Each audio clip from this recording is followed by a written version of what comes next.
Welcome back to our channel. నేను మీ మాదిరి.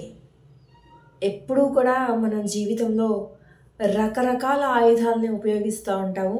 మన జీవిత గమ్యంలో మన లక్ష్యాన్ని మనము చేరడానికి అనమాట. మరి ఒకవేళ మీ ఆయుధమే కత్తి అయిందనుకోండి, ఖచ్చితంగా మీరు శత్రువులని గెలవగలరనమాట. అలాగే మీ ఆయుధము ఒక మంచి ఆలోచన అనుకోండి, ఖచ్చితంగా మీరు ఎంతోమంది మనసుల్ని గెలవగలుగుతారు. అలాగే మీ ఆయుధము అనేది ఒక అనుభవం అనుకోండి, మీరు ఆశయాన్ని గెలవగలుగుతారనమాట. వీటి వరకు మాత్రమే గెలవగలుగుతారు ఇలాంటి ఆయుధాలను మీరు ఎంచుకున్నప్పుడు. కానీ మీ ఆయుధంగా ఒక పుస్తకాన్ని మీరు ఎంచుకున్నారనుకోండి, ఖచ్చితంగా ప్రపంచం మొత్తాన్ని గెలవగలరు. మీరు అనుకోవచ్చు, ఎందుకు పుస్తకం అని అంటున్నారు, ఏంటి పుస్తకం చదివేస్తే మనం ప్రపంచాన్ని గెలవగలుగుతామా? నిజంగా అంత సత్తా పుస్తకాల్లో ఉందా అంటే ఖచ్చితంగా ఉందనే చెప్పాలి. అదివరకు రోజుల్లో ప్రతిదానికి పుస్తక జ్ఞానం ఉపయోగించేవాళ్ళు కాబట్టి, ఇంత సోషల్ మీడియా టెక్నాలజీ లేదు కాబట్టి రకరకాల కథలు అనేది ఇప్పటికీ కూడా ఆ పుస్తక జ్ఞానం వల్ల చదవడం ఉండడం వల్ల మన పూర్వీకులకి మైండ్లో అలాగే గుర్తుండిపోయాయి. మనం చూడండి, ఇప్పుడు సోషల్ మీడియా అనే దాన్ని ఉపయోగించుకొని ఈవెన్ ఫోన్లో కాంటాక్ట్స్ కూడా మనం గుర్తుపెట్టుకోకుండా సేవ్ చేసుకుని ఉంచుకుంటాం కదా అన్న ఆలోచనలో ఉంటాం. అందువల్లనే స్లోగా మెమరీ కూడా తగ్గిపోతుంది అనమాట. పుస్తక జ్ఞానం ఎప్పుడూ కూడా స్టాండర్డ్గా ఉంచుతుంది అనమాట. మన మెమరీలో అలాగే పదిలంగా ఉంచుతుంది అనమాట. ఎందుకంటే మనం పుస్తకాన్ని చదివినప్పుడు ఏ టాపిక్ గురించైనా ఒక స్టోరీ లాగా మనం దాన్ని గుర్తుపెట్టేసుకుంటాం అనమాట. అది బ్రెయిన్లో అలా ఉండిపోయింది అనమాట.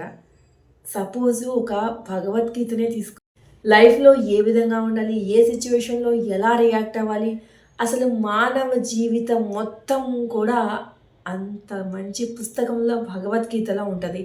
అది చదివితే చాలు, అందుకే జీవితాన్ని నువ్వు ఎలాంటి కష్టాలు వచ్చినా ఈదగలుగుతావు అని మన పెద్దలు మనకి చెప్తూ ఉంటారనమాట. ఖచ్చితంగా ఒక్కసారైనా భగవద్గీతని చదవడానికి ప్రయత్నించండి.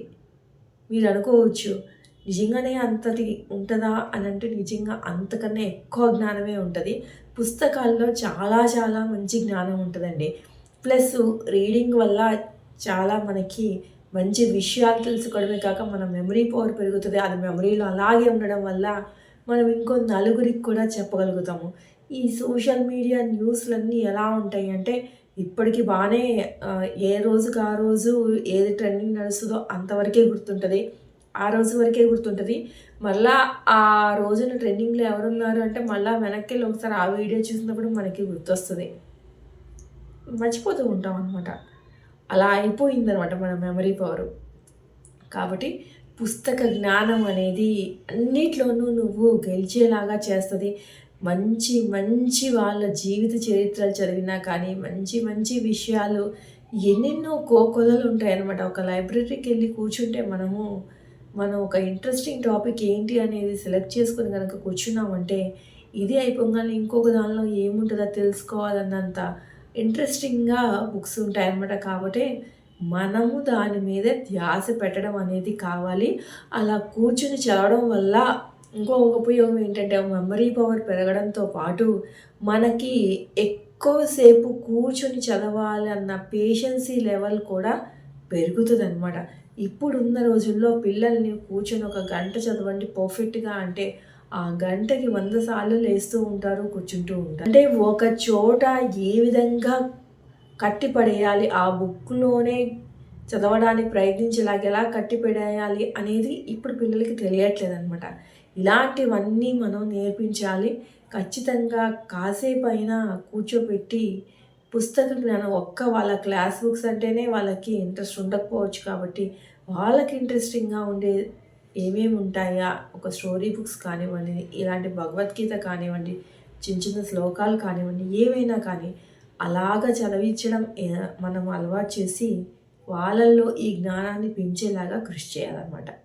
ఇదండి ఈరోజు వీడియో కనుక నచ్చితే లైక్ చేయడం మర్చిపోవద్దు. మరి ఇలాంటి వీడియోస్ కోసం వెంటనే ఛానల్ సబ్స్క్రైబ్ చేసుకొని పక్కన బెల్ ఐకాన్ కూడా ప్రెస్ చేయండి.